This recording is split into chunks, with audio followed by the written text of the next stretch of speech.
Hi, Hether. Hello, how are you? I'm doing good. That's Dr. Sarika Mehta. I can see. Yeah. Hi, Sarika. Can I unmute her? Sarika and myself, we work together in a department. Oh, and lovely. She's extremely, yeah, she's a very enthusiastic and talented dental surgeon, I must say. An asset, complete asset for the department. Yeah. I mean, that sounds like the two of you together. You sound like peas in the pod. No, we are sometimes on fire together. Let me tell you that as well. Yeah, No, but we can go both the ways. We can go both the ways. No, but I was actually sharing this with my parents that that it's so heartening to see and I'm not saying this for effect or anything, I mean it. It's so heartening to see the kind of passion that you have for not just conducting these sessions, but also making it something that's meaningful for the audience at large. You know, it's easy to talk about esoteric stuff and, you know, this, that, and the other, but I think this is extremely pertinent, and I'm so heartened to see the passion with which you're doing this. This is lovely. I'll tell you, Hether, the passion is overflowing. I get so frustrated at times. Why is everybody else not behaving the way I am? I know. Why can't they see my point? And you know, just today I was like totally going ballistic, and I was like, what the hell am I doing? This is not what it is, you know. I mean, I know. And see, even if you force people to see things, you know, you can't force. You know, you may be able to forcefully open the eyes, but if the mind is not receptive, you can't force mind to see something. Absolutely. The mind has to be open. The mind has to be receptive to see what needs to be seen, and that comes only with internal motivation. I couldn't agree more. We have to be motivated. Yeah, we have to be motivated to do good work, not just for ourselves, but the community in which we live.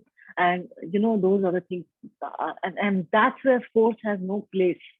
You know, that's where I think with the kindness or with cajoling or some sort of so fear, of course, it's a very primal way of instigating, you know, action, but it's a very, very primal. It has a very short life. I agree. Yeah. I agree. I think the real is your own internal motivation to do something. Absolutely. And you know what I've learned now, what I've gathered over the years that I've sort of worked in the States, is that in the States, community service, voluntary work is mandated almost. You have to put that in your CV, you know, so you're almost compelled to do it, to almost look the part. You're almost compelled to do it because you want to get that job, you want to get that project. But over here, when people do it of their own volition, that is commendable. That is commendable because, you know, you're not putting that on your CV. Nobody is really giving you those extra brownie points for it, but you're still doing it, which is very, very, very commendable. So I have invited a very interesting person today for the session. She's Dr. Jayabala Bachani. Excuse me, I'm just trying to close the snooze, otherwise it might just she is somebody who worked with us in the department, in the hospital, and she is also very passionate, and the kind of work, currently she's retired, but the kind of work Dr. Bachani has done, and she has really, her legacy is there for everyone to see. And That's wonderful. I've invited her today to the That's session wonderful. so that she can share her experience with us. In fact, she has worked very hard even in tobacco cessation. Oh wow, okay. Yeah. Yeah, absolutely. Really, I think her input on that aspect should be absolutely invaluable. Valuable, yeah. It would be very valuable. Yeah, So, I just hope that we have a good session, that whoever turns up. Currently, I don't see many people here, but I hope they do come. And this is not, I told you, just a sec, Heather, I'm trying to close some windows so that. No worries. So, because this is something, is not as, prevention is not exciting, to be very honest, for the dental surgeons, for maxillofacial surgeons. Prevention, where they don't have to do anything actively, is not exciting. We like to do something. We are always the doers, very type 1 kind of people. Right. So if you are told that you have to just help people to, get better at the level where you're not going to intervene much, it's not something that we are really interested in. Absolutely. I think that sort of requires a little bit of a different mindset. Yeah. And not saying that, if you're all about, being in the operating room and that's kind of your end all and be all, I'm not saying that that's the right thing to do or the wrong thing to do, but this has its own importance. This has its own place in the large scheme of things. So yeah, this is a great initiative. Thank you. I hope that whoever attends today goes back enriched. I'm sure they will. I'm going to tell you the only this. hope I have is that they do turn up. I'm going to tell you this. At 5:30, I don't see many people. Yeah. No matter who goes home enriched or learned or educated after this, I certainly am more knowledgeable now that I've worked with you and kind of gone through the motions of making the presentation. I feel like I am more knowledgeable now than I was before. Oh, lovely! Thank you so much. I definitely am a happy person. Yeah, I'm very happy now. Yeah, I think I've already achieved quite a bit of aim. 50% of the aim is already achieved. Absolutely. You are happy. I am happy. Yeah. Yeah. I think I'm fairly satisfied at this point. So yeah. So let's wait for some more time. Sounds lovely. We have, let's say, we have some more people. There were around 32 registrations, and I see people slowly walking in. Right. Yeah. I think it might have a lot to do with the fact that it's sort of a holiday, almost like a holiday weekend, and yes, I think so too. Rakhi tomorrow, and it was Muharram yesterday, and so probably a lot of people packed up and left. In celebration mood. This whole packing up and leaving sounds like a pipe dream to me these days. Ever since COVID happened, it's been like, just hunker down and, Yeah. But this has also kind of shown us a new way of life, as we've discussed before, this whole Zoom, webinar culture and all of these things. This is definitely one of the good positives that has come out of it. As you and I, we were discussing in one of our meetings, prep meetings, that at least the health sector was not using this platform as much as we are using now.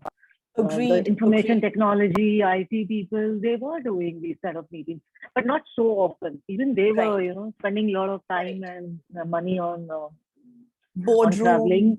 I think absolutely. I think with this, especially eco-friendly people are definitely going to, find this.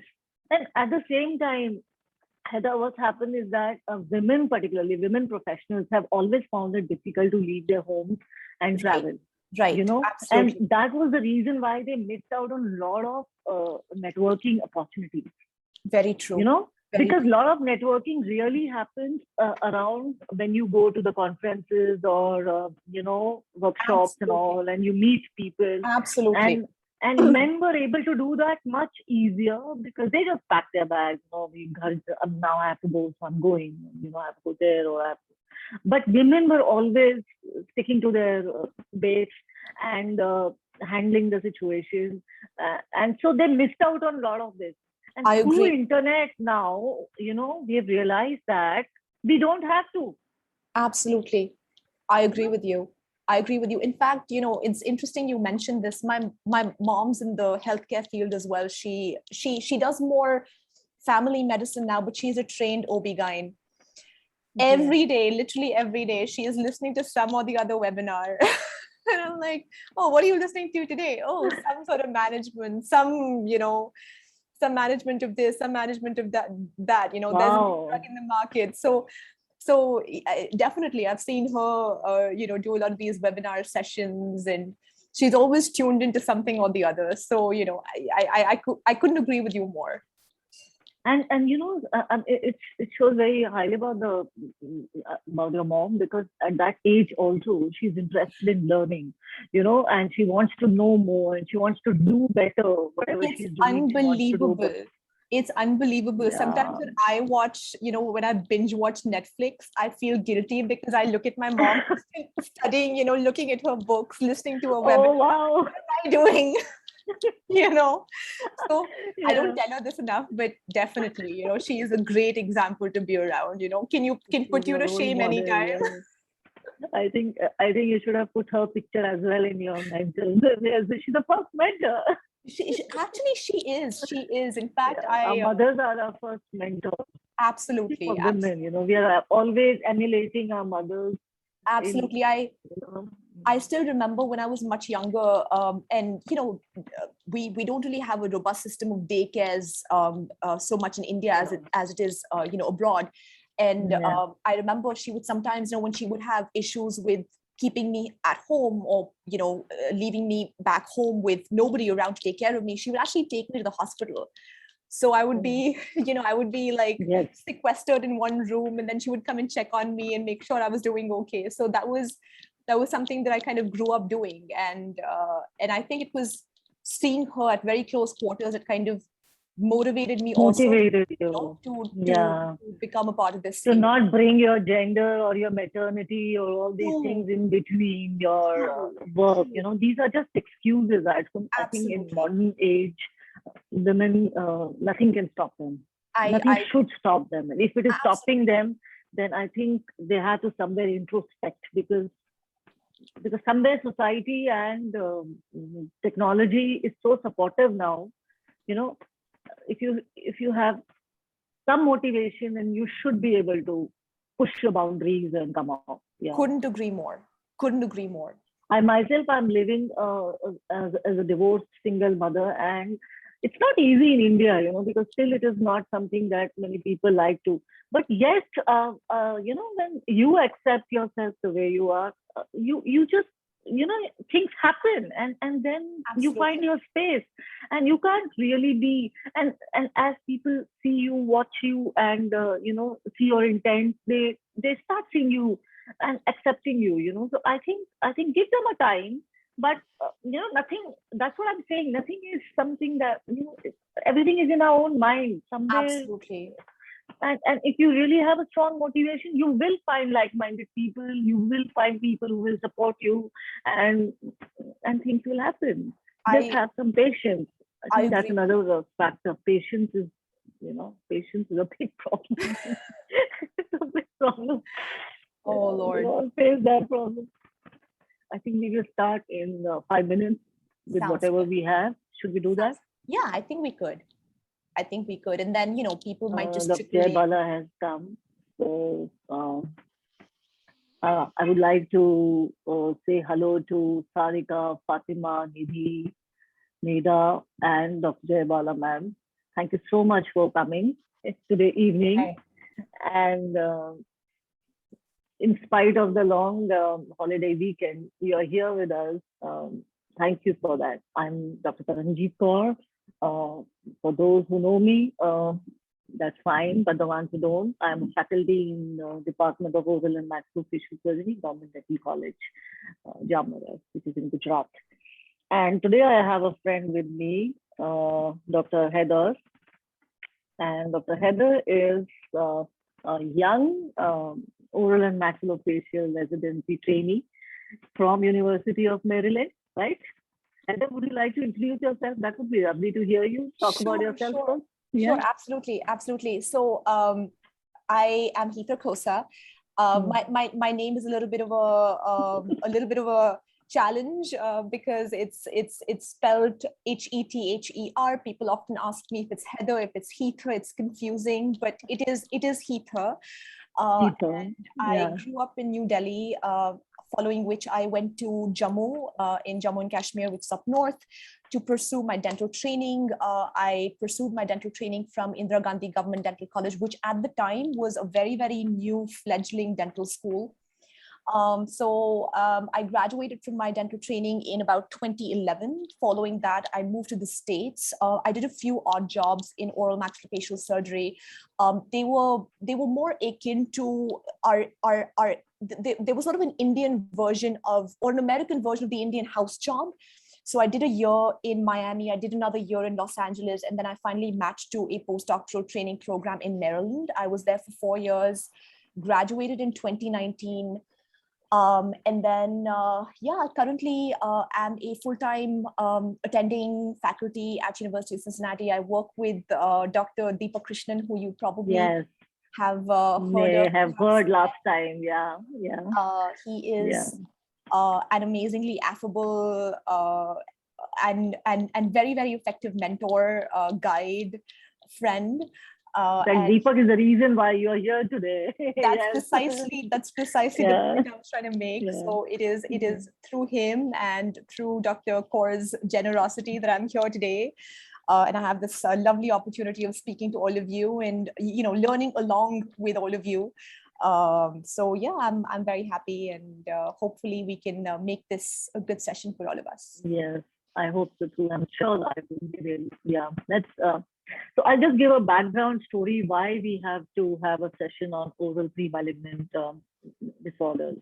When I was just starting my career around 20 years back, I was doing this. I was junior most in the department, and I had just started. I was working as a lecturer, I would say, and I saw this patient in the department who came with the ulcer on the tongue, the lateral border, which is actually one of the most riskiest place for the.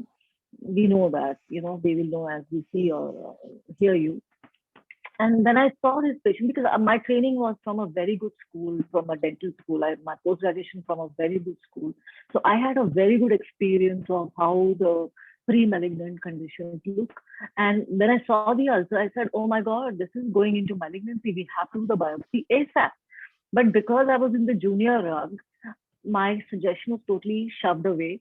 And the patient was kept on simple antibiotics and some topical ointments. And he was just 35 years old young man with 2 children, small children. And he was just shown away. And this man comes after 1 month, and by then there's a fulminant cancer of the tongue.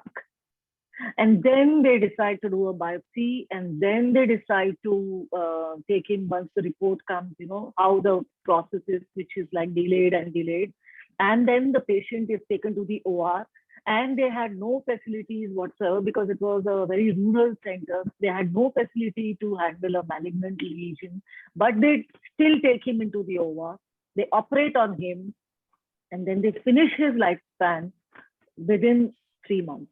And the man died a terrible death right in front of our eyes, And then I saw, and because I was junior most, I landed up speaking, and I said that this is not right what has happened, because, and there was a time when I really wanted to refer him to a higher center without the consent of the senior authorities, because they were just not listening to me, and I knew that he needed better attention. When the senior authorities got to know that I did that, I was shown the door. I was told to leave the job very, politely. And that's how I lost my first job.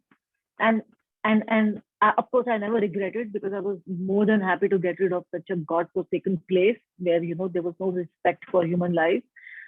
And people were just holding on to their positions. But that was the time when I realized how important it is. I don't want to blame anyone, because systems are whatever they are. But that's when I realized the importance of knowing, importance of seeing, how it is important that we see the right thing.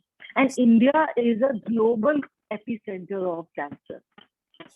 And we as dentists are in amazing place to handle this situation at an early stage, because cancer itself takes such a long time to progress from, as you will see, from OPMDs to malignancy. We have so much time to save our patients. And yet we waste that time because we don't see, because we are not aware of that. And that's where I think this kind of knowledge, which you will be now sharing with us, is so important. And especially when the GDP and the, the percentage of money which is pumped into the health sector by the government is so less. It's only just 2%, or I think less than that. Government cannot take care of our needs. I think somewhere we as educated, aware people, we have to do this for our community as, motivated people. And I think that is what, and that is how it will help us in the long run. Yeah. Absolutely. So let's take the baton in our own hands instead of waiting for somebody else to show us the way. Let's do it ourselves. And this is what this whole initiative, this whole talk which we want to have with you is all about that. Yeah. Lovely. So the stage is all yours. Thank you so much. Thank you so much. Yeah. All right. I'm going to now share my screen, and hopefully this is going to be devoid of any technical issues. Dr. Kaur, would you need to stop sharing yours, or let's see. I think I've already stopped sharing. Okay, you have. No? Okay, great. Let me do this then. Google Chrome, desktop one. It's open on your desktop? It is. Let me see if. Can you see the presentation now? Okay, great. Yeah, lovely. All right. So play from the start. It's the first one. The play from the start was the first one. Yeah. Can you see just the slides, or can you see everything else around it as well? Everything else around it. Okay, so let me just end this show for now, and I'll just do slideshow. Yeah. That's it. Yeah. Buttons, play from the start, presenter view. Let me just do this. Okay, there. Yeah. All right. So I already gave you a little, lowdown on who I am and why I'm here today. This used to be my dental college in Jammu and Kashmir. This is where I trained in Baltimore, Maryland. This is the team that trained me. Well, not the complete team, but the reason why I have these 4 headshots up here today is because Dr. Orr, Dr. Lubeck, and Dr. Dalram happen to be 3 very prolific head and neck oncologists who, trained me at Maryland. And I think it was through their clinics that I gained a lot of respect for these red and white lesions, or, what we will, for the purpose of this presentation, call oral potentially malignant disorders. I am going to try and do this. Okay. This is where I work now. This is University of Cincinnati College of Medicine, which is where I am a full-time faculty. I'm kind of on a sabbatical of sorts in India. I have been for the last couple of months, and will be for the next couple of months as well, because I finished off my time on my work permit. So I had to leave the country, come back to my home state, to be able to accrue more time on my work permit. So hopefully that should end soon. I should be able to go back and actually be a productive member of the society. All right, so learning objectives. We're gathered here today to talk about oral potentially malignant disorders. We're going to talk about what these really are, how to diagnose them, how to manage them. We're going to talk a little bit about individual lesions, and we're going to talk about screening and early detection and the importance of both of these things. With that, I'm going to dive right into the meat of our presentation. So the reason why I had this slide up is because this particular article is a lovely, very, very comprehensive review of oral potentially malignant disorders, and a fairly recent one as well. So it came out in 2020, and I thought that this was very pertinent to our talk today, and this is sort of the backbone of a lot of the lecture that you'll be seeing. Of course, we have other references which I've highlighted along the course of the presentation, but this is really sort of the backbone. All right, so that's a segue into our presentation. What are oral potentially malignant disorders? So they are a group of conditions that may precede the development of an oral SCC. The term was introduced to us in 2007, and the question now arises, why is it a disorder? Why not a lesion? Why is it not pre-malignant, which it used to be back in the day, precancerous, pre-malignant? We've heard all of these terms being thrown around, but now the acceptable nomenclature is in fact potentially malignant. So right now at this juncture, I'm going to introduce to you a term called field cancerization. We're going to talk about that in a bit.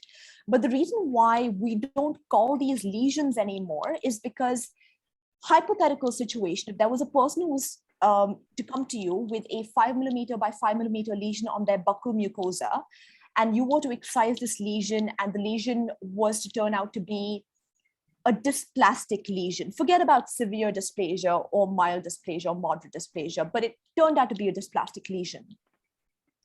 What that should clue us into is that beyond the confines of this 5 millimeter by 5 millimeter lesion on the buccal mucosa, there are changes which have already taken place in the mucosa of this oral cavity at large.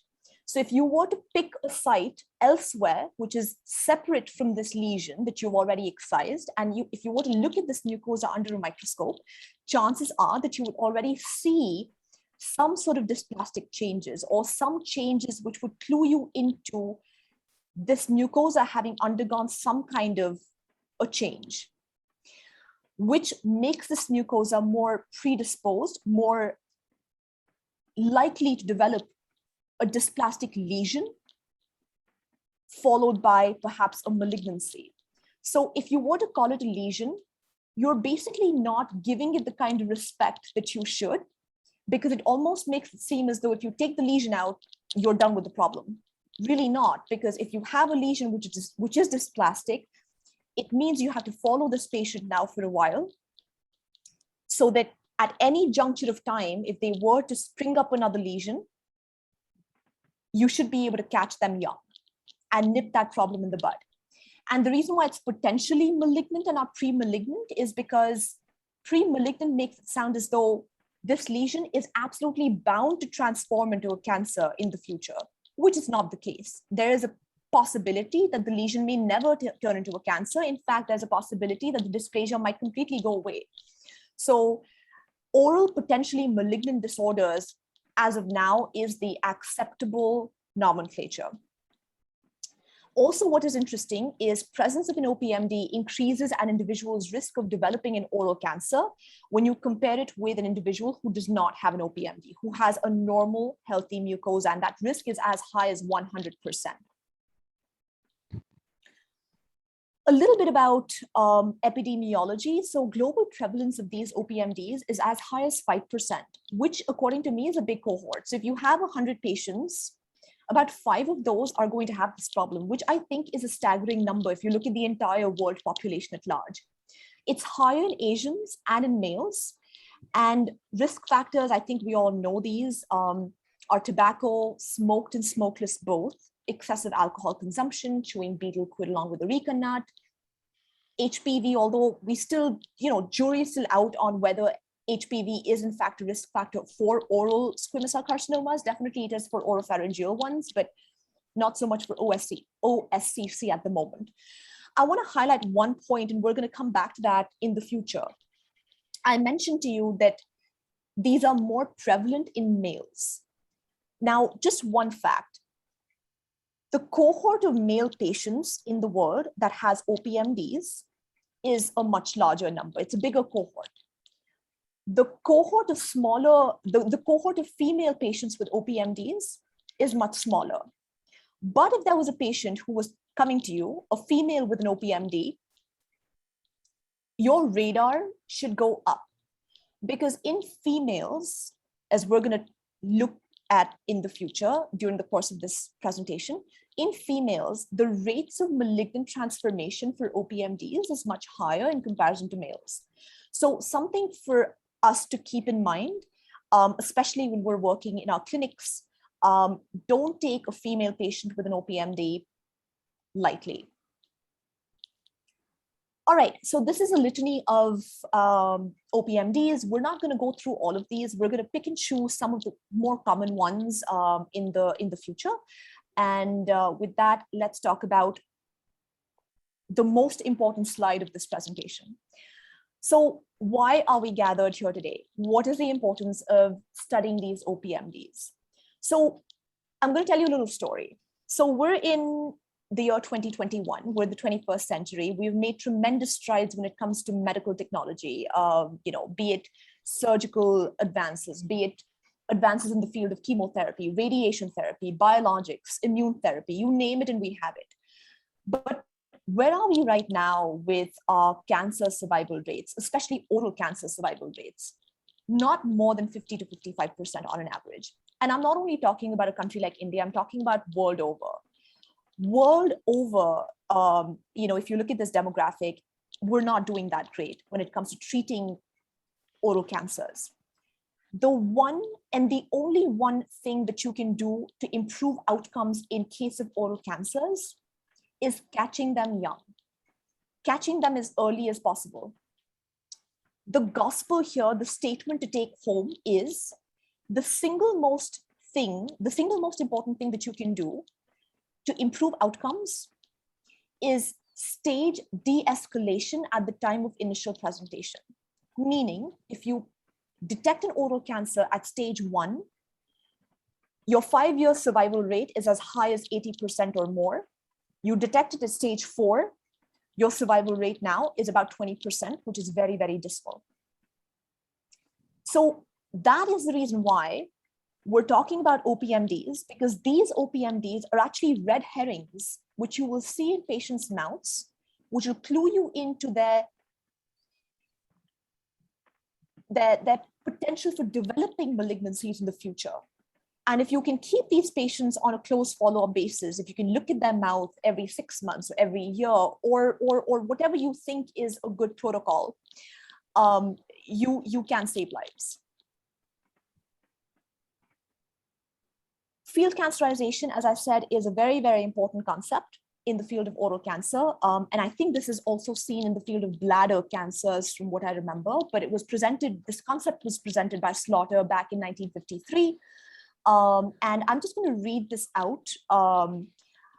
If a carcinogen has led to a clinically detectable pre-malignant or malignant change in one part of the oral cavity, remember the 5 millimeter by 5 millimeter lesion that I gave you the example of, there's an equal risk of that happening in another part of the oral cavity because of a field effect.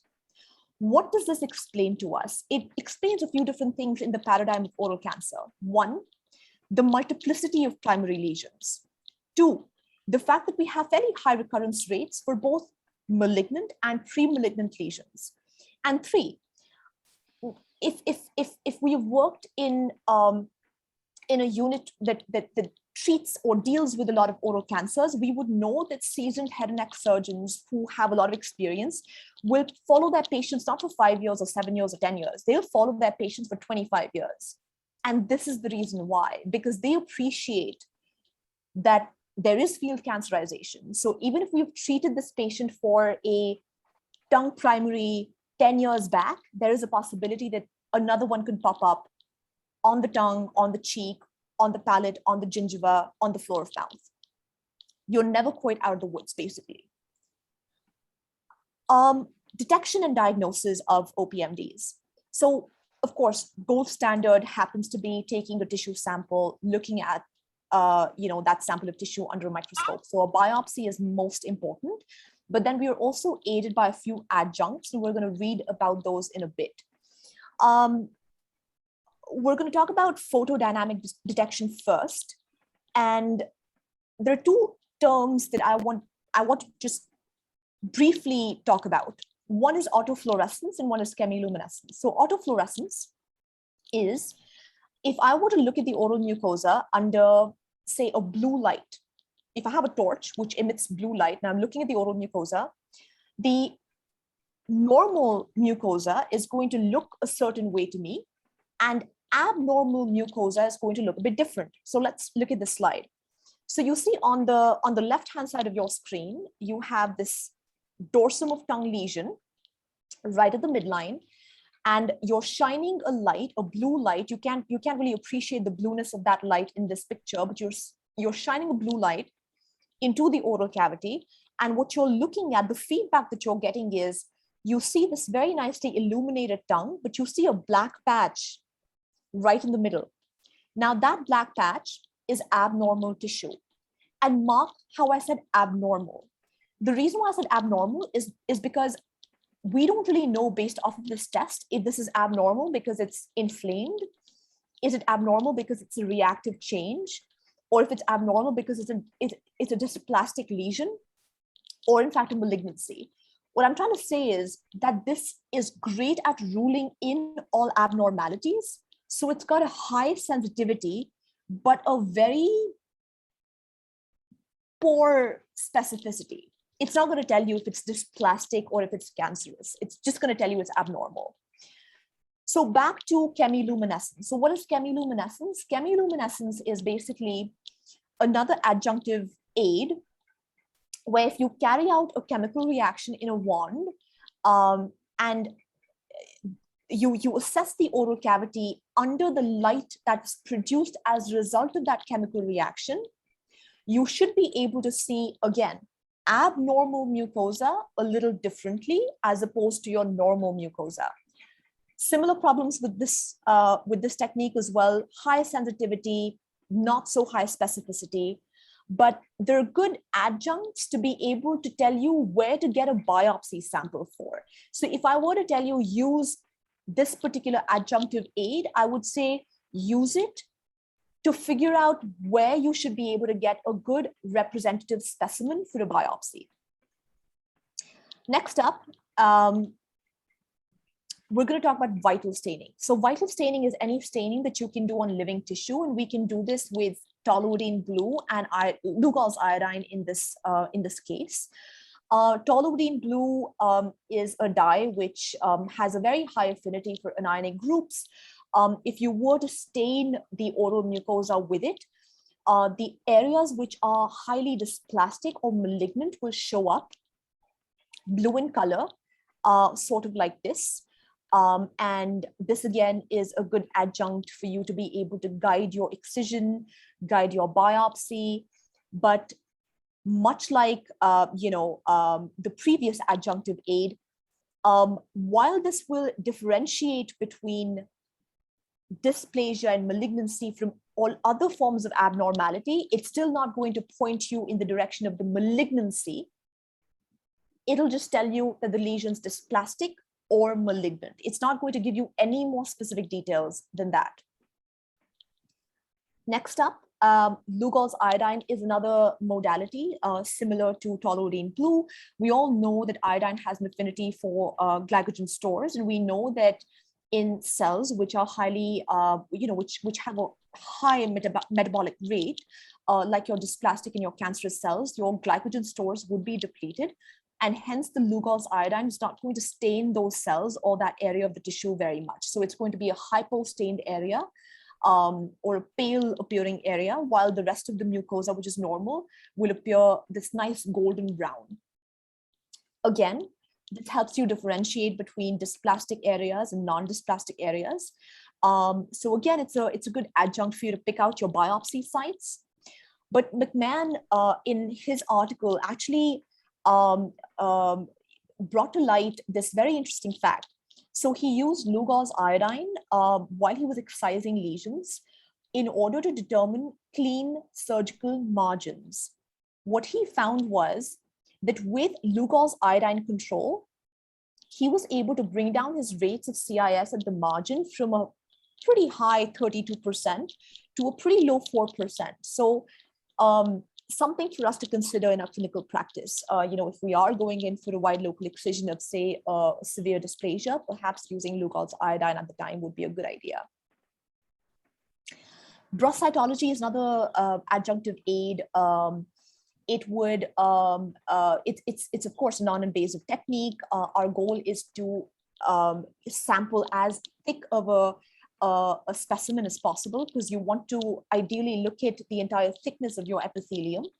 The problem with this technique is it'll give you information about the presence of dysplastic or malignant cells. The problem though is it's not going to tell you whether that malignancy is intraepithelial or if it's in fact invaded or breached the basement membrane, because it's not going to give you too much information on the tissue architecture. It's going to tell you more about the cytology. Now, biopsy. Of course, biopsy is the gold standard for diagnosis. And the reason why it's important is because it, helps us say with certainty that it's, one lesion and not the other. It helps us accurately classify that lesion, and also helps us draw out a nice management plan for whatever we're dealing with. I'm going to talk to you about one little thing here. How do we report dysplasia when it comes to tissue biopsies? So there are two distinct ways of doing it. I feel like one is more common than the other. At least I have seen one being more commonly used than the other. But the problem with the first technique, which is the more common one, which is the WHO recommended technique, is that there's a whole lot of intra and inter-observer disagreement in this area. It's very subjective. It's not very objective. The second method of grading was presented to us by Kujan in 2005, and it's a bit more objective, and it has a lesser risk for intra and inter-observer disagreements. So we're going to talk about these briefly. So this is talking about the first WHO recommended grading or classification. So as you can see, we're looking at the entire epithelial thickness. Mild dysplasia is dysplastic changes confined to the bottom 1/3 of the epithelium, whereas moderate dysplasia is what is confined to the middle 1/3 of the epithelium. Severe dysplasia is confined to the thickness of the epithelium, including the top 1/3 of the epithelium as well, but not the entire thickness. The moment the entire thickness of your epithelium is involved, you're dealing with CIS or carcinoma in situ. And the moment your basement membrane is breached, you're dealing with invasive carcinoma. And now you can imagine why you have that degree of inter and intra-observer disagreement. It's a fairly subjective means of classification or grading, as opposed to Kujan's method, where he doesn't bother with severe, mild, or moderate. He just classifies the lesion into high risk versus low risk lesions. The basis remains the same. So we're still using the WHO classification basis of architectural and cytological features of this dysplastic lesion, which are displayed on your screen right now. But a high-risk lesion is one that displays at least 4 architectural and 5 cytological changes, whereas a low-risk lesion is one that displays less than 4 architectural changes or less than 5 cytological changes. So if you look at literature, this definitely has shown to have, to a lesser extent, inter and intra-observer disagreements, and it's a bit more objective. We're going to talk a little bit about ploidy status of mucosa or of cells. And what this is all about is we recently realized that the amount of chromosome or the amount of DNA which is present in a cell is to an extent determinant of the malignant transformation potential of that mucosa. Also, when there is loss of alleles on certain chromosomal locations, which is called loss of heterozygosity, that is also seen to be something that can elevate the malignant transformation rates of that particular mucosa. So there's an article that came out in 2017. It was published by Alezari in the Journal of Oral Pathology and Medicine, where he looked at the role of DNA aneuploidy in predicting malignant transformations in cases of OPMD. What he found was something very interesting. So he said that aneuploidy was in fact associated with 3.12-fold increased risk of progressing to cancer, and no malignant transformation was more likely to occur in DNA diploid OPMDs. However, they still saw some degree of MTR or some degree of malignant transformation, even in the diploid DNA status mucosa. So the conclusion that we can draw on the basis of this is that aneuploidy is a useful marker in determining malignant transformation rates in OPMDs. And the reason why I want to bring this up here is because the tool that you're using to measure DNA aneuploidy or loss of heterozygosity is a technique which is a bit more automated. It's DNA flow cytometry, as opposed to having an oral pathologist who's highly trained look at these slides upon slides upon slides of dysplastic mucosa and trying to grade them. So, when you have human resource involved, there's a lot of burden on the healthcare system. And we know for a fact that in India, the healthcare system is already very burdened. So this may be a bit more automated. And so it could lift that load from the healthcare system and make this a bit more computerized, if you will. But again, this is a bit more futuristic, and I think we can move on from this expeditiously. Another little fun fact is that testing for candidal colonization in the case of OPMDs may be a good idea, because even though this has not been proven in literature, but there's definitely anecdotal evidence to suggest that candida-infected leukoplakia has a higher rate of malignant transformation, and so do oral lichenoid lesions. But again, these are anecdotal findings, and they have not been proven in large systematic reviews or meta-analysis. I've talked about malignant transformation quite a bit now, and I just want to talk to you about what that really is. So as the name suggests, it basically means that we're going from an oral potentially malignant disease or disorder into frank malignancy. Now that could be at the microscopic level, it could be a few different things going on. It could be loss of heterozygosity. It could be change of ploidy status from diploid status to aneuploid status. It could be suppression of tumor suppressor genes like your RB gene, your P53, or it could be any of these other it could be, HPV causing release of viral oncoproteins, which are causing these microscopic changes in the cells, causing them to transform into frank malignancies. Now, the thing that is interesting here is behavior of these OPMDs is very, very inconsistent and very unpredictable. Research has shown us that for the most part, you can expect this malignant transformation to take place within the first 2 years from the time of diagnosis. But again, there's no guaranteeing the fact that it is going to take place in the first 2 years and not in the first 10 or not in the first 15. And that is what leads us to the importance of a close and a sustained lifelong follow-up. Something to keep in mind, anybody who you've been following up for a while, if they were to present to your clinic with any one of these problems, increased redness, bleeding, ulceration, tingling or numbness, that should raise your suspicion. That should make you think that, oh, maybe we're at the threshold of something ominous going on. Now, we're going to talk about... Hether, I want to ask you, should we stop for, because we have a small group today, so maybe we could have a small discussion with our participants. Would they like to ask anything to us, or if there's something that they would like to share? Absolutely, Anybody? absolutely.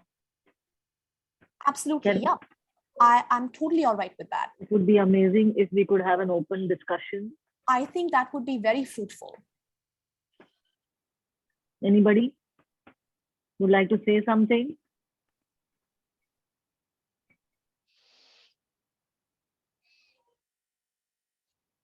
Can I unmute someone and ask them? Would you like to share something? Anyone?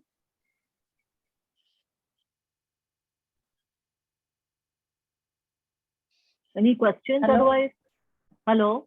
Hello Madam? everyone. Hello everyone. Yeah, hello, ma'am. Good evening everyone. Good evening. Good evening. Namaste. I have one question, Heather. Yes. Very nice presentation, very nice information. But I would like to know about oral submucous fibrosis. You have given some information about malignant transformation of leukoplakia as well as lichen planus. But Yes. do you have any data about oral submucous fibrosis? Absolutely. Not a whole lot of concentrated data on that, but I do have a few slides dedicated to oral submucous fibrosis. And if you would like, I'll just skip to that particular slide. Okay. And we'll talk about that in just a bit. Why I'm asking this? Because we have a lot of this type of patients in our city and in our area also. Absolutely. So absolutely.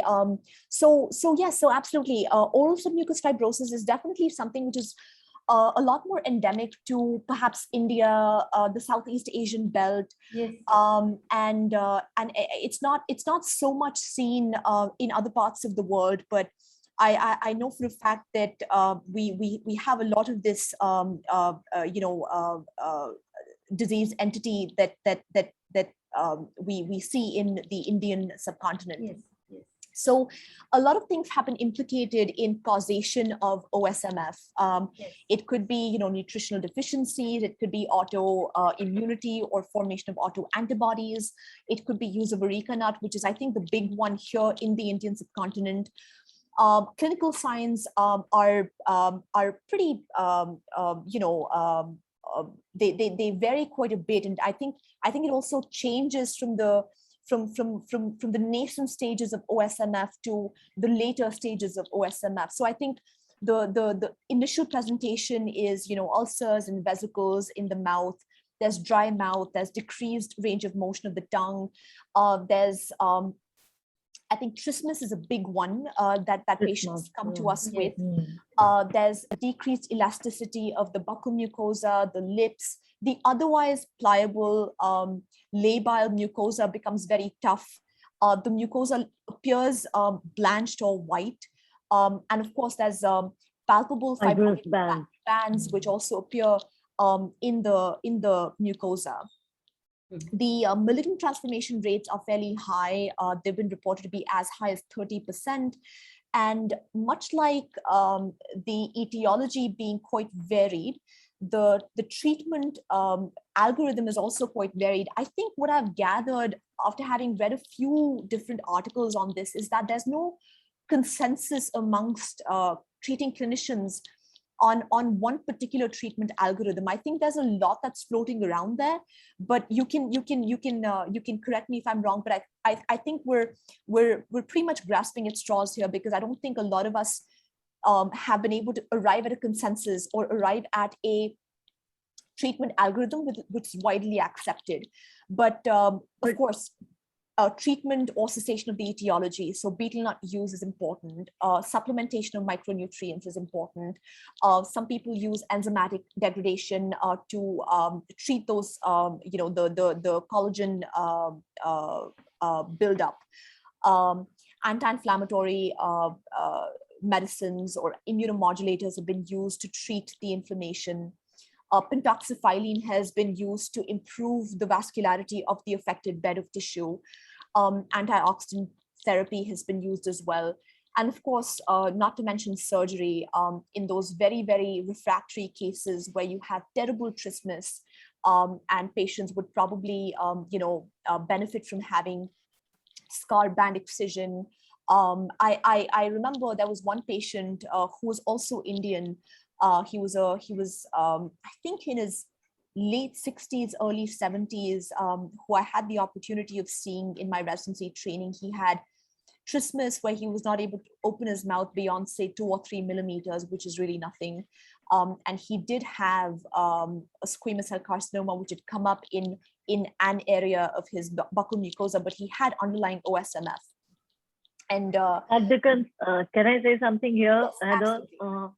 Ma'am, actually, your question is very right. And the treatment, I mean, as she said, malignant transformation rate of oral submucous fibrosis, which we see a lot in our region in Gujarat, is almost 7 to how much percent? 30% is what you have mentioned. And so what we do is, and it's very important that these patients undergo a surgical procedure through which the mouth can open, because if you really want to examine what is going on inside the mouth, the treatment of this trismus has to be undertaken, and that is the reason why we spend a lot of time in motivating these patients to undergo surgical procedure, because we know that the medical line of treatment or the conservative treatment has a very minimal role or very doubtful role. Right. In fact, even if it does have a role, it is only in the initial stages. It is, most of the submucous fibrosis literature comes from India and Sri Lanka, because this is the region where it is endemic. But so we know that we have the Neelima Malik article, Neelam Andrade's article, and Divya Maruta. They have given proper staging of submucous fibrosis. So if you're handling at stage 1 and 2, then it's fine. You can take care with the help of some supplements or the injections, intralesional injections, which we give. But once the patient is in stage 3 and 4, it is the nutrition is hampered. They're not able to eat anything. There's a lot of psychological depression because they're not able to lead a proper life. But most importantly is that what is going on inside in the GBS, as you said, gingivo-buccal mucosa, what is going on there? You have no way to examine, and that is why surgical procedure comes very important. So what we do is nasolabial flaps, which is giving us very good outcomes. Madam, does that answer your question? Yes, it does. Yes. Yeah. And that is why, madam, if you have noticed, हम लोग जब भी patient आते हैं, we always send them to your department for habit cessation. Yes, there's a proper, very needed, because whatever else you do is not going to help the patient if the habit is continuing. Yes. So we start with the clinical line of treatment, surgical line of treatment, but along with that, cessation is something that is extremely important part of this whole OPMD management. Okay. Why I'm worried? Excuse me. Why I'm worried? Because I entered in this field in 1980, and at that time we were seeing very few number of patients of oral submucous fibrosis. And now in our department, we can see in one day 7 to 8 patients in only our department. Oh wow! So what the number of incidence rate is very high. Incidence so you can't imagine. And if its transformation is very high, then it's really very, very. We have to think about it, and we have to work for this. Yeah, more aggressively, madam. Thank you so much for bringing an attention to this. Yeah. Anybody else? Anybody else would like to add anything? Should we proceed? I think I see Dr. Fatima Zara has raised her hand. Yes, Dr. Fatima, please unmute yourself. Assalamu alaikum. Hi, Assalamu alaikum. Hello everyone, I'm Dr. Fatima, and I am following you people from Lahore, Pakistan. Wonderful. Good evening. Fatima, to have you here. Thank you so much. Dr. Kaur, I've been following you for quite some time on Facebook, and that's because of your efforts that I am here today. So thank you for giving the opportunity. Thank you so much, Fatima. Yeah. I am oral and maxillofacial. That's my player. I am oral and maxillofacial surgeon and working as a senior registrar in Jinnah Hospital, Lahore. So basically, I have more of a query because I myself am a very young surgeon and want to have an insight from all the senior people on the forum.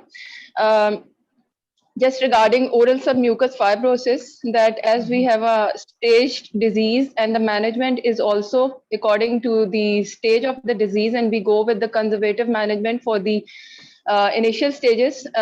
Can anyone please guide me or give his or her take on this, that in the advanced stages of oral submucous fibrosis, doing a surgery won't make the fibrosis worsen in the later stages, and would it be beneficial to go with the surgery or to remain conservative? Fatima, to our predicament today, other than me, there's nobody who will be able to answer this question. Okay, but madam. I don't know how to pronounce this name. Dr. Madhav Kitur is here. I know him. Hello, Dr. Kitur. Hello, Dr. Madhav Kitur.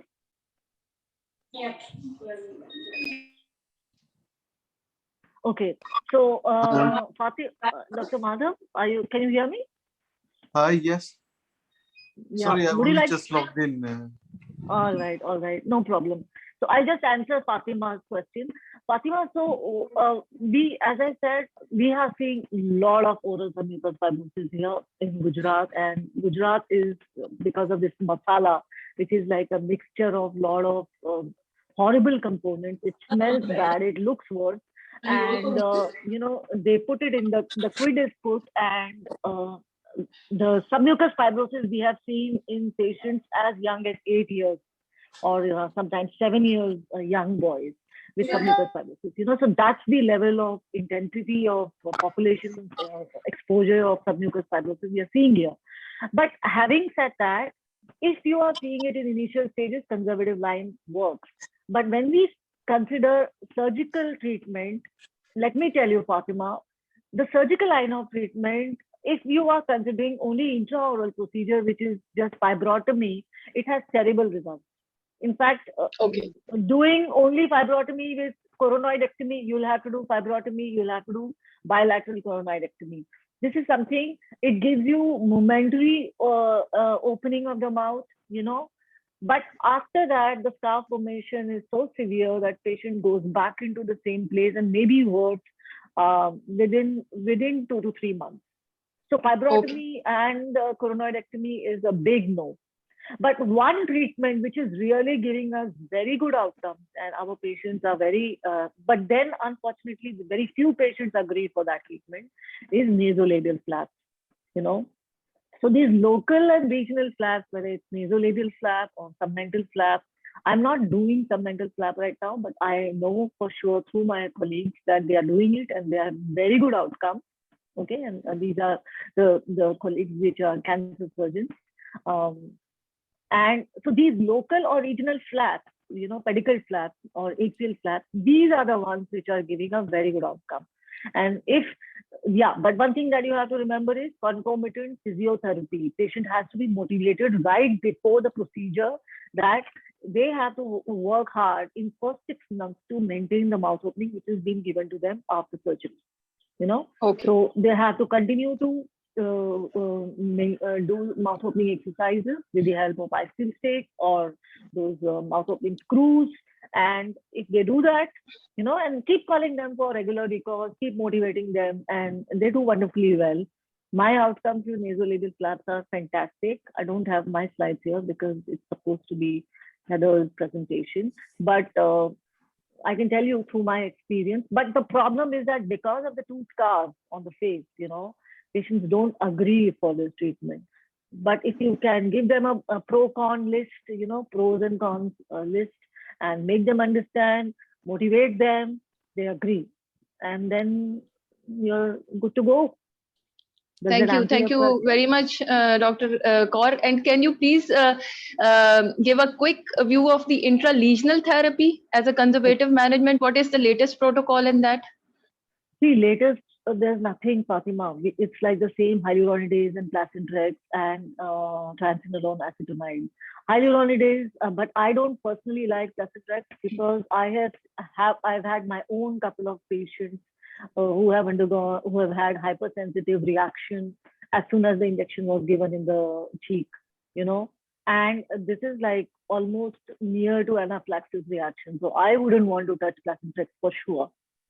I stick to hyaluronidase and triamcinolone acetonide and local anesthetic. I give them on. And what is the frequency of all the medicines? Once a week. Once a week for the intralesional steroid. Yeah, but as I said, habit cessation is the first step. That's the key. Yeah, and then I also put them on multivitamin, folic acid. I put them on retinoids. If there is a good lecture, Hether would have spoken about retinoids. They have, beta carotene and retinoids have some role to play, but you can't be very sure about that. But yeah, the free radicals and all those it just clears up your circulation. Probably just get rid of the free radicals. That's the only role that we know, but nothing substantial.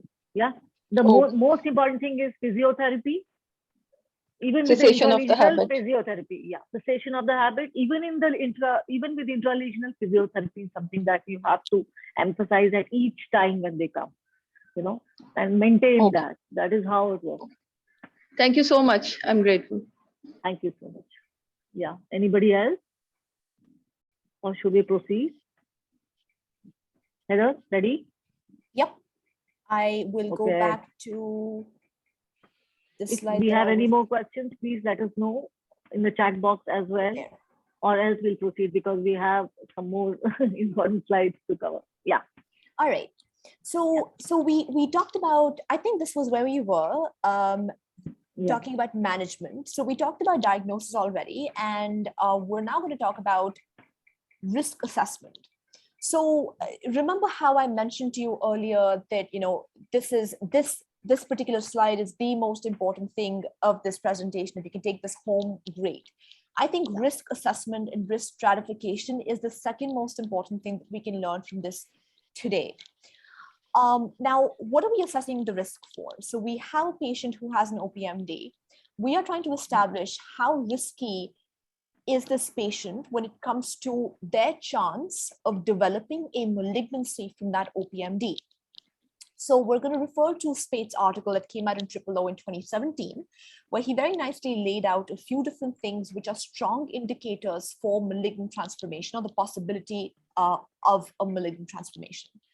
So those features are size of the lesion, so larger lesions, non-homogeneous lesions, red or speckled lesions, and location-wise, as we've already talked about this multiple times over, tongue and floor of mouth are very, very strong indicators of potential malignant transformation taking place in the future.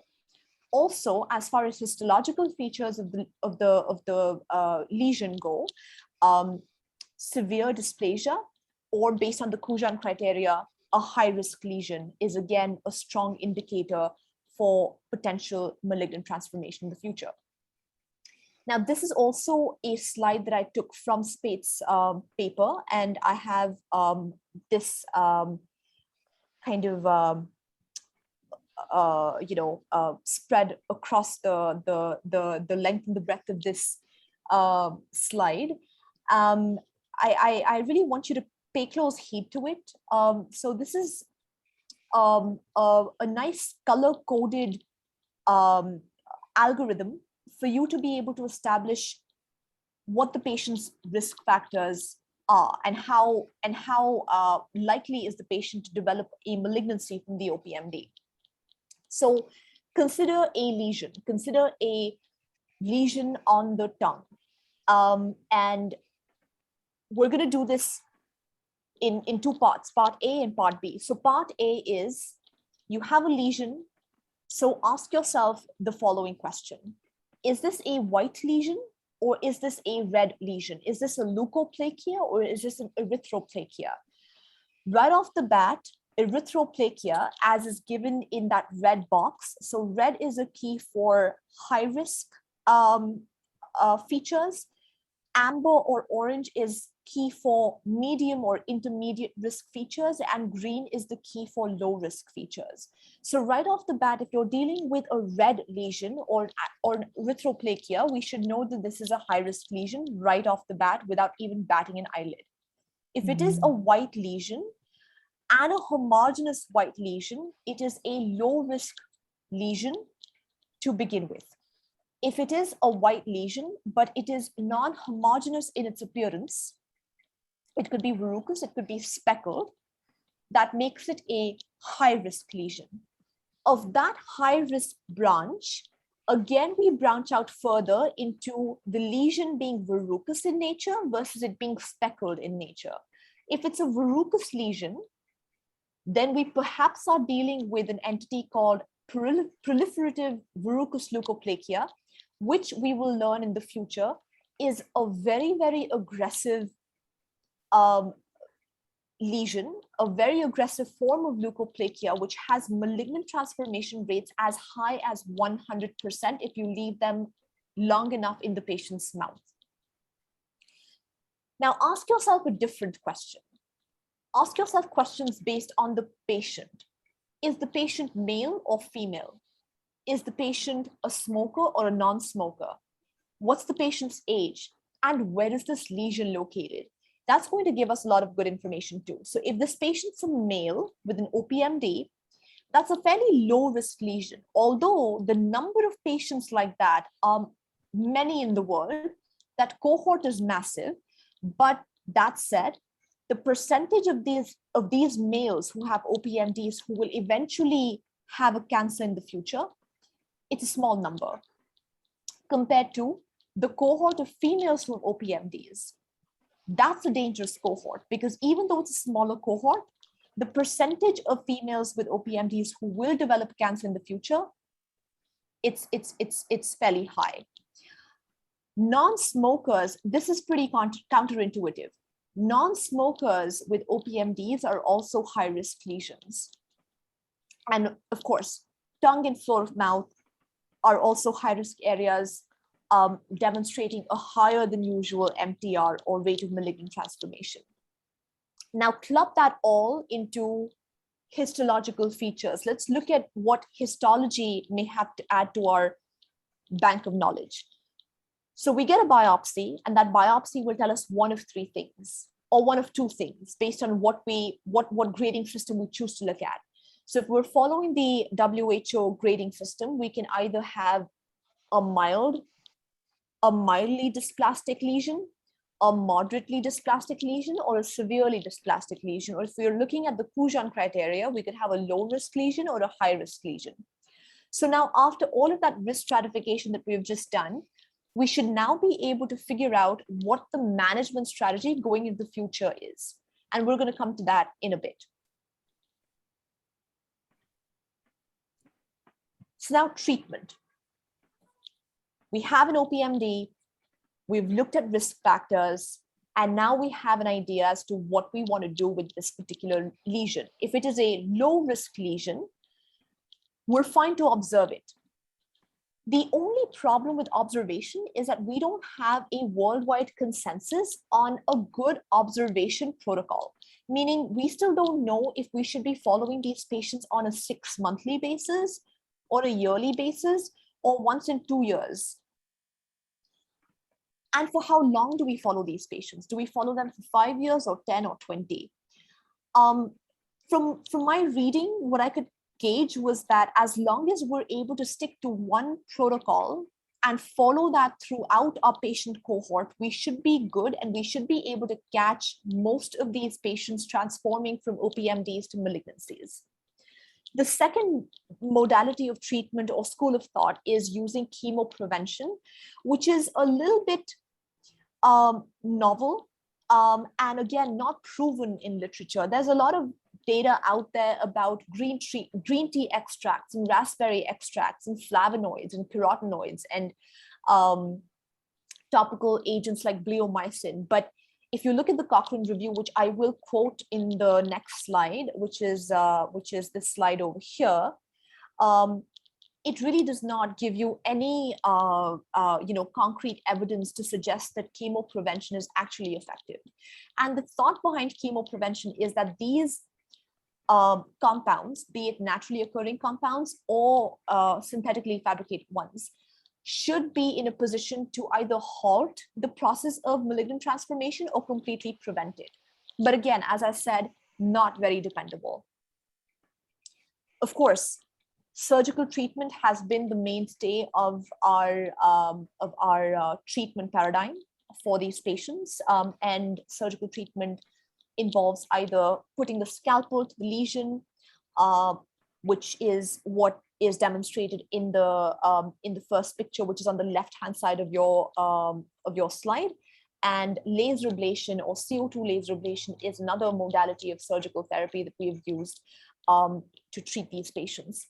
The problem with CO2 laser ablation is we have to be very, very cognizant about the depth to which we're ablating the lesion. Remember, this is epithelial dysplasia. If we forget to take the entire thickness of the epithelium and leave behind stratum basale, we're not treating this patient. We're not doing anybody any favor. So we have to make sure that the thickness of our ablation with the CO2 laser is deep enough that we're catching the last remaining, the deepest layer of the epithelium. That is when we're actually treating this patient. Also, to talk about management with a little bit of a different perspective, let's talk about habit cessation. And I'm going to talk about smoke, tobacco, or cigarette smoking to be specific here. These two Cochrane reviews are fairly recent, and they talk about the effectiveness of two things. One, behavioral intervention or behavioral counseling, and pharmacological therapy in leading us to smoking cessation. And the end point, from what I recall from reading these two articles, is abstinence at 6 months. This could have been a longer follow-up duration, and if we wait long enough, they probably are going to come out with another review where they have abstinence for a longer duration, perhaps a year, perhaps 2. But at the moment, they have enough data to support that both behavioral intervention and pharmacological therapy are effective means of aiding the cessation process. So if you were to look at both of these articles together, a few different things that I want to highlight. There's very high quality evidence to suggest that individually delivered smoking cessation counseling can assist smokers to quit. To simplify that, if you were to take a cohort of smokers who have the intent to quit smoking, and if you only give them intensive counseling, you put them on a protocol, have them come back to you every week, you talk to them, you reinforce the importance or the benefits of cessation, there is a high likelihood that you will have this patient abstain for at least 6 months.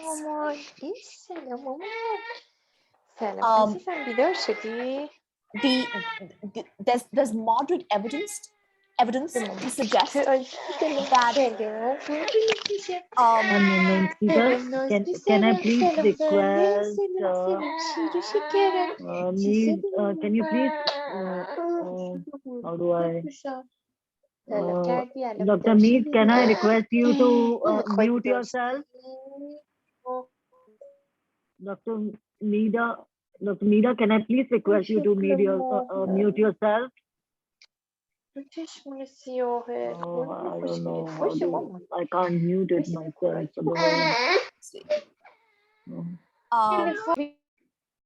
Yeah, that's okay. She's done it? Yeah, all right. No problem. No problem. That's okay. Please carry on. Sorry for this. Yeah. Oh, no, absolutely not a problem at all. Yeah, we saw baby crying, so I know yeah, we exactly. can understand. Exactly. Absolutely no problem. So then there's moderate evidence to suggest that when we combine smoking cessation counseling with pharmacological therapy, the benefits seen of that counseling, they don't appear to be as strongly beneficial as they were when you look at the cohort that's only getting smoking cessation counseling, perhaps because there's the added benefit of the pharmacological intervention also. But yes, the two together definitely have benefits as well. The other thing that came out of this Cochrane review is that the more intensive the counseling, the better and the more effective it is. And lastly, but not least, combined pharmacological therapy and behavioral therapy increase the success of smoking cessation therapy in comparison to when nothing is done. It's pretty intuitive, but I think the reason why I wanted to put this over here is, and the reason why Dr. Kaur wanted this to be highlighted is because much like the advantage that we have in terms of being able to diagnose an OPMD early on and hence nip a cancer in the bud, this is another untapped area that we can really tap into, and perhaps in this case prevent these patients from ever getting malignancies. So I think this is something for us to all think about, consider, and perhaps incorporate into our practice. Can I request you? Dr. Jaybala, who's there with us, has done an extremely, significant work in this field of cessation, where she has developed the whole department. Madam, would you like to share your experience and how does the Department of Community Health Dentistry work in GDC Jamnagar? I think you do a lot of counseling there, right? Madam, are you there? Yes, I'm there. Yes, ma'am. Madam, आप अपना video भी on कर दें? Yeah, would you be? I have some problem with my No video. problem. No problem, ma'am. Zoom is unable to detect camera. I'm getting this type of message. Zoom is unable to detect your camera. Huh? Okay. No problem, madam. Please share with us your experience. Yeah. Actually, I am really very happy to share my experience for tobacco-free society. I'm really having dream to make my surroundings tobacco-free where I live, and that is in Jamnagar. Jamnagar is known as Choti Kashi. It's a Choti Kashi Nagri, and I am not happy with now because it has become now we can say that tobacco Nagri or tobacco city. So it hurts me a lot when I see many of teenagers and youth, they consume tobacco products, and very commonly that is Mava. It is consumed in Jamnagar. When I started Cessation Clinic, the cost of one Mava was only 3 rupees, and that was, I think, about 2010 or 11. And now it costs more than 15, 17, 20 rupees per piece. And still people are wasting their time, money, and health behind this. So it hurts me a lot. And, madam, during lockdown, it was being sold in black. Yes, and I have multiple of it was sold in black here. Yes, like anything. I have so many pictures of this. How people were crazy to get all this material, to fulfill their habit. Okay, so and we can see as a result what we are seeing in our OPDs. Dr. Taranjit and Dr. Sarika is also there.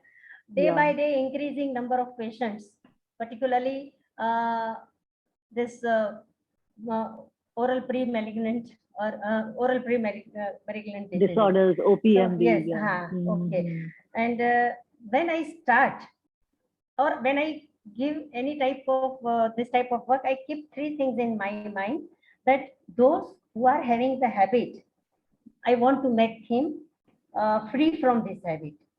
Those who are already having the habit, I should make them free from this.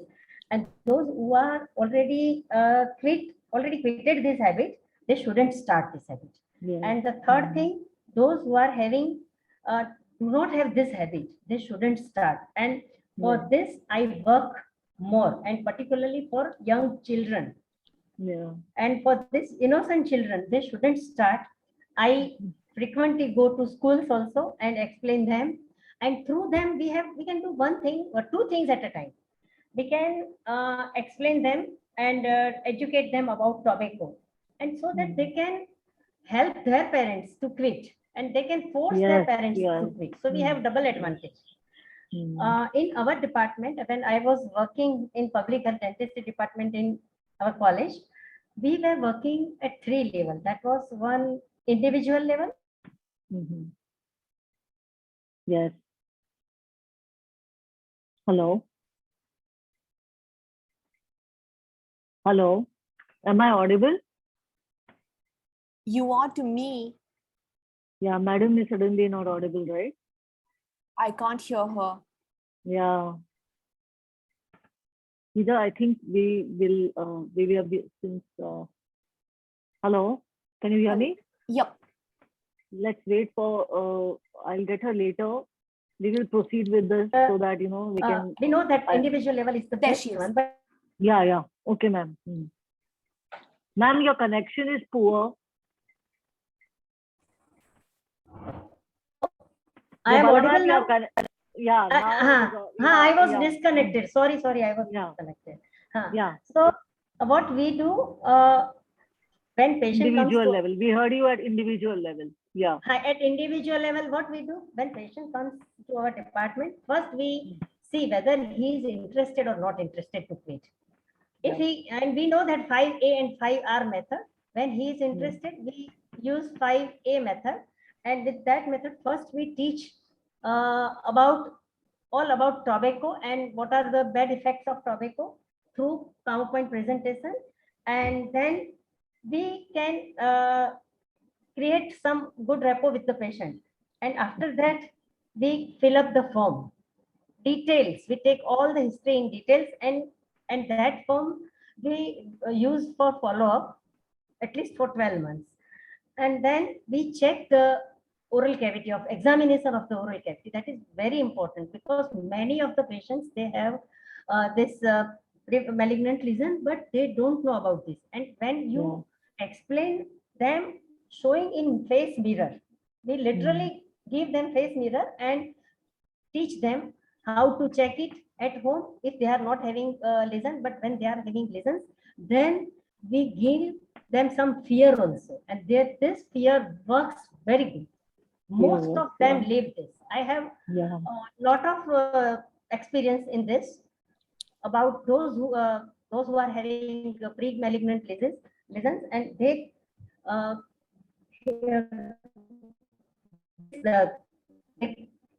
keep away from this habit. And so oral examination is very important, and with oral examination we should do follow. These things are very important for individual counseling. And for group counseling, what we were doing, we go to some factories. We have many brass factories in Jamnagar. We counsel them there only in groups, and then call them on their holidays.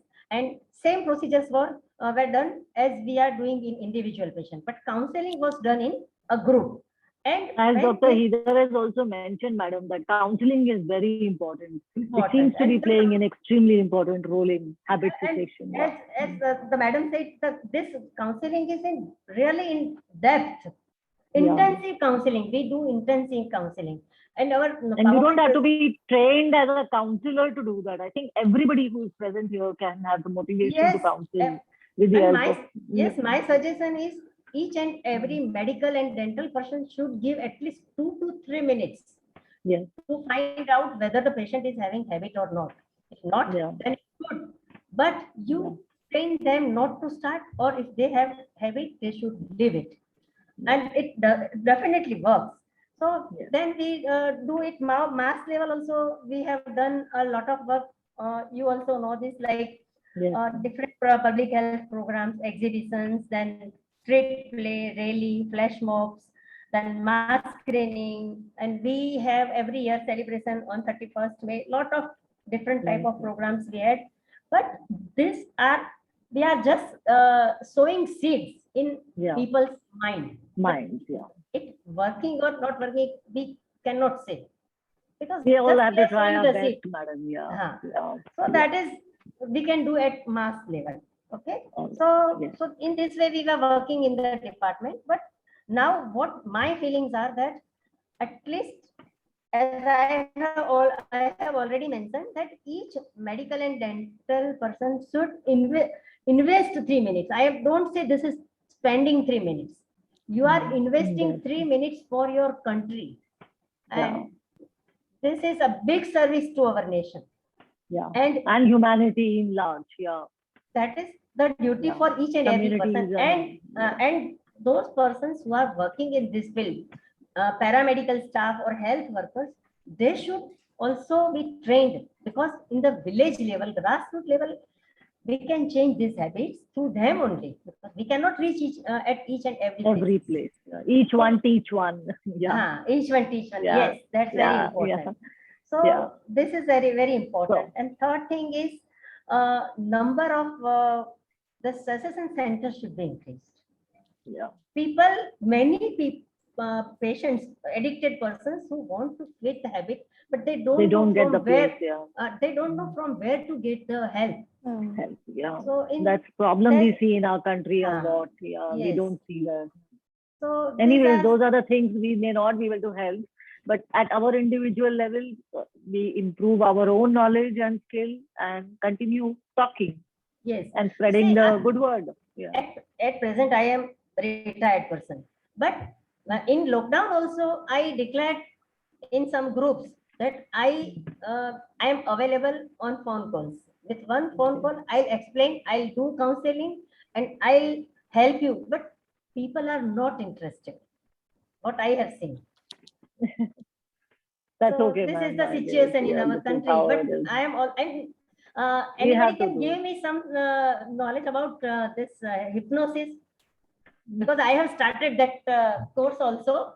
It may help to our individual. Madam, you will only give us knowledge on hypnosis next time. That will be after 1 year. That will be after 1 year. I'll give this knowledge. But anybody has any idea about this hypnosis? I think hypnosis is a good. Does anybody in the group, in our group here, has anybody have any experience with hypnosis in succession? I don't know, ma'am. We are all. I think it's not a large. Yes, please tell me. No, there's not much that I would be able to add as far as. But don't you think hypnosis is an interesting direction to look into? Absolutely. In fact, there were a couple of articles when I was researching smoking cessation. There were a couple of articles, especially behavioral interventions and non-pharmacological techniques of cessation, that talked about acupuncture, that talked about hypnosis, that talked about just counseling. Yes. So all this alternative medicine works. Madam is a big proponent of that. Absolutely. Let me tell you my one big experience. Here in Jamnagar, people are not interested in pharmacological treatment. Right. Because when you prescribe them, they are not enjoying their tablet, that chewing gum, like nicotine replacement therapy. Right. But they even we were giving them on our behalf of this medicines, because they are not purchasing this medicine. They are ready to purchase 17 rupees mava, but they are not ready to purchase 5 or 6 rupees tablet. Wow. Okay. Because they don't like the taste of this tablet. Oh. So that was some disappointing. So Hether, this is something interesting, right? The pharmaceutical treatment, how will they take it if they don't enjoy it? Absolutely. I agree with you. And not to mention, when we're talking about pharmacological methods of smoking cessation, be it bupropion or be it Chantix or Champix, all of these have their own side effects and adverse drug reaction profiles that the patient has to kind of endure. Go through that. And in fact, the only other thing that I'll mention here is that non-pharmacological therapies of treatment are definitely effective based on what we read so far. But in addition, are probably the mainstay of therapy for patients who want to go ahead with it, who have the intent, especially women who are pregnant. That's a pretty big cohort who, because they have the inspiration now to quit because of the pregnancy, and also because the pregnancy does not allow them to take a lot of these medicines that they would normally take to quit. Acupuncture, hypnosis, counseling becomes a big and perhaps the only way to have them, quit that habit. So, to add to what ma'am was saying, I think I could not have said it better. What the verbiage she used. This is not spending time. This is investing time. I think that stuck with me, and I'll carry that with me into my clinical practice. I think that was very well said. The take home, So we are all investing time in your lecture here. Let's proceed. That was lovely. Let's proceed and bring it to a good end. Okay. So I guess, Dr. Kaur, tell me, in the interest of time, should we just kind of skim through these OPMDs and not delve too much into them? Like leukoplakia, because these are very common lesions. We have been seeing them a lot. Absolutely. Maybe some pertinent points, and then we would just wind up our session. Sounds good. With some few more question answers in the end. Sounds good. I think that makes sense. So, leukoplakia, we all know what that is. We're not going to delve into the definition, but transformation rates are as high as 17%, more commonly seen in the non-homogeneous leukoplakia cohort, and also when you have dysplasia present alongside the lesion.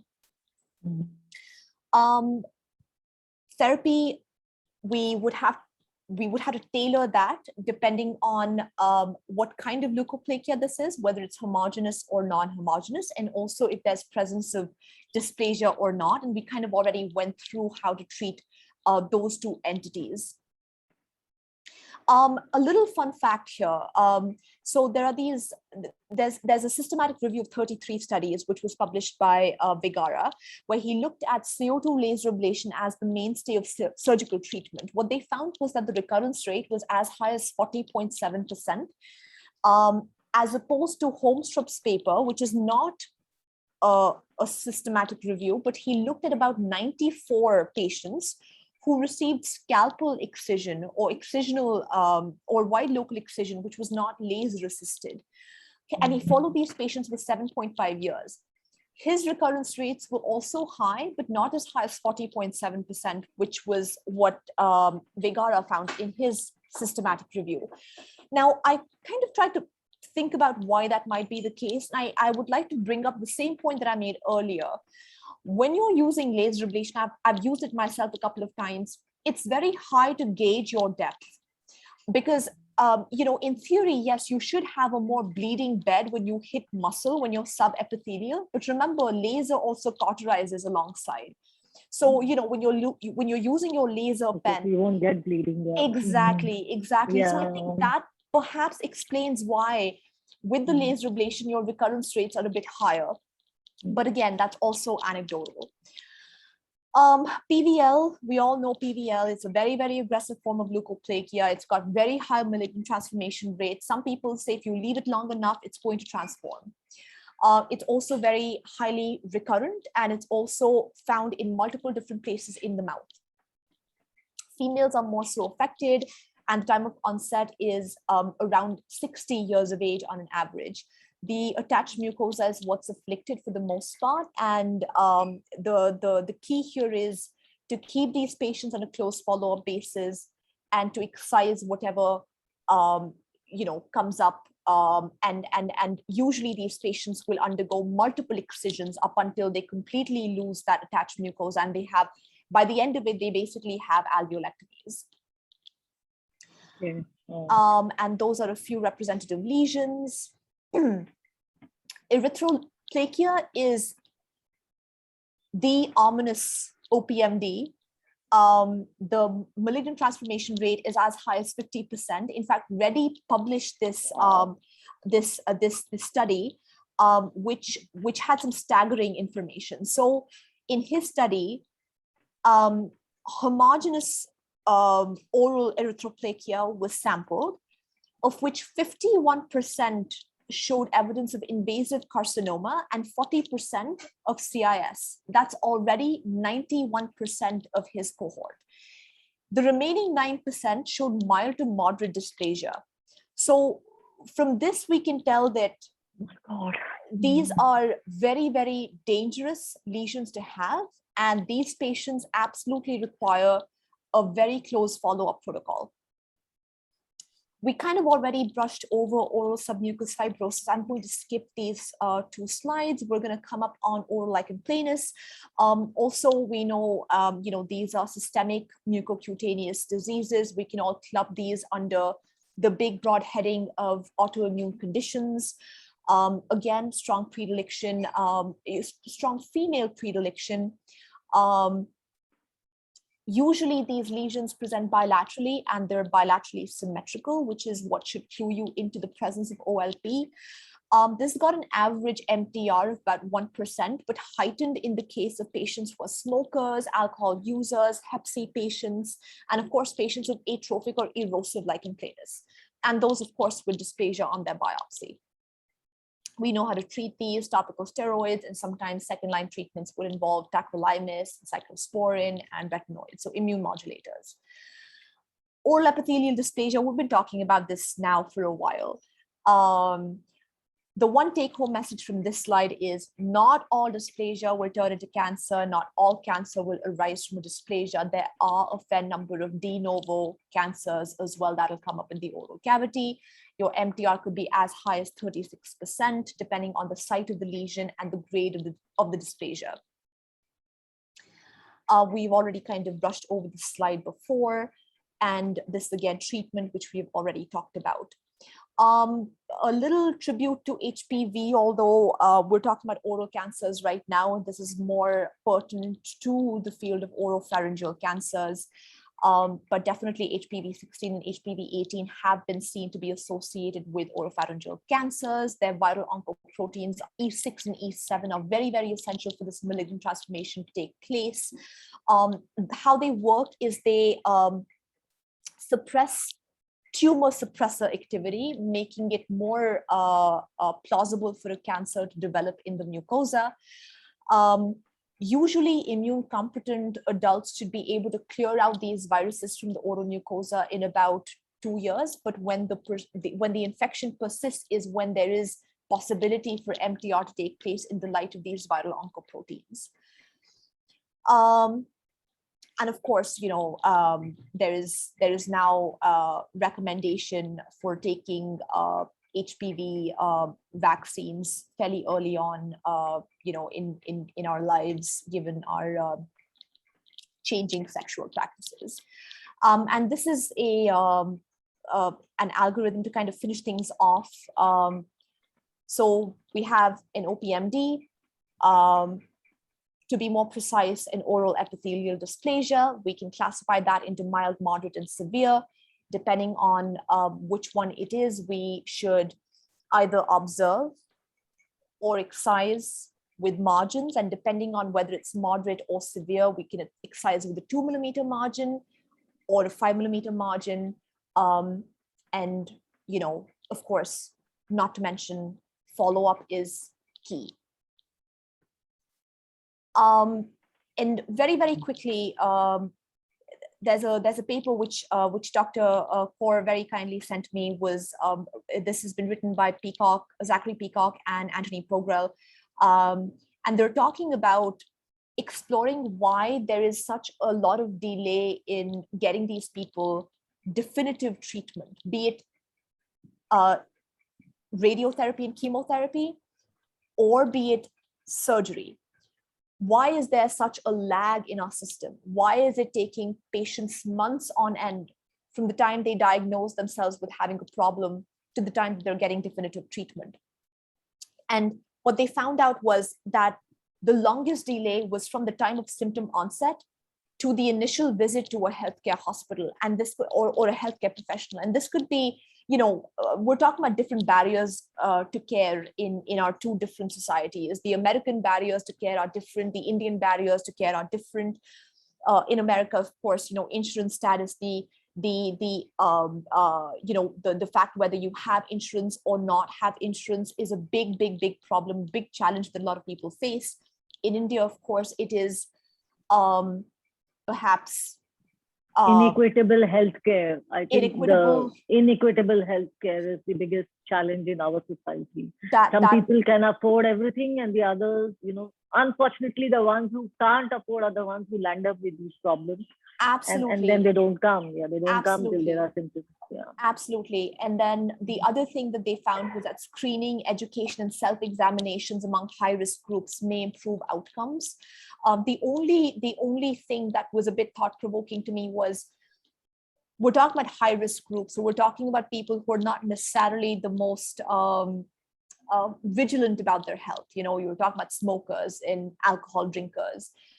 How amenable are these people to being on a close follow-up basis with their doctors?